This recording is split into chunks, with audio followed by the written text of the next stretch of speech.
नालेसफाईची निविदा प्रक्रिया पूर्ण करून 15 एप्रिलपासून महापालिका क्षेत्रातील नालेसफाईची कामे सुरू करण्याचे निर्देश महापालिका आयुक्त सौरभ राव यांनी मान्सूनपूर्व आढावा बैठकीत दिले आहेत।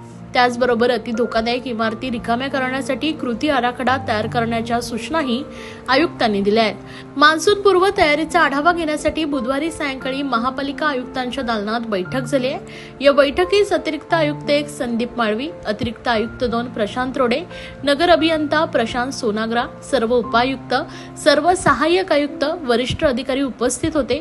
उपायुक्त जे गोदेपुरे यांनी मान्सूनच्या काळात महापालिकेच्या विविध विभागांवर असलेल्या जबाबदाऱ्या, त्यासाठी करण्यात आलेली व्यवस्था याबद्दल सादरीकरण केलंय। तसेच 15 एप्रिल पासून नालेसफाई प्रत्यक्षात सुरू केली जावी असे निर्देश आयुक्त राव यांनी दिले आहेत। त्याचबरोबर महापालिका क्षेत्रातील 86 अति धोकादायक इमारतींचा तातडीने आढावा घेण्यात यावा असेही राव यांनी स्पष्ट केलंय। इमारत अति धोकादायक असल्याबद्दल काही वाद असतील आणि त्यात त्रयस्थ संस्थेकडून लेखापरीक्षण करून घेण्यात येणार असेल तर तेही लगेचच केले जावे।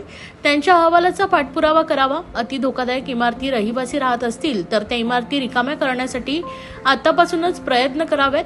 माणुसकीचा दृष्टिकोन ठेवून प्रत्येक इमारतीसाठी स्वतंत्र उपाययोजना करावी असेही सौरभ राव यांनी सांगितलंय।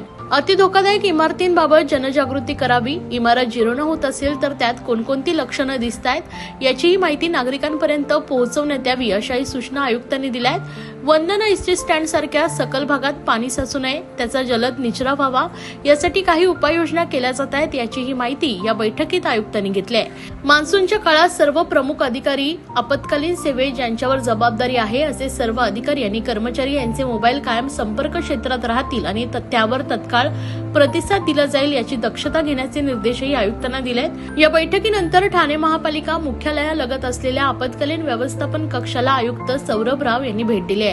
नागरिकांकडून येणाऱ्या तक्रारी, माहिती, त्यांना दिला जाणारा प्रतिसाद याची माहिती त्यांनी घेतली आहे। तसेच मान्सूनच्या 4 महिन्यांच्या काळात महावितरण आणि पोलीस यांचे सक्षम समन्वयक आपत्कालीन कक्षात असावे असं आयुक्त राव यांनी म्हटलंय।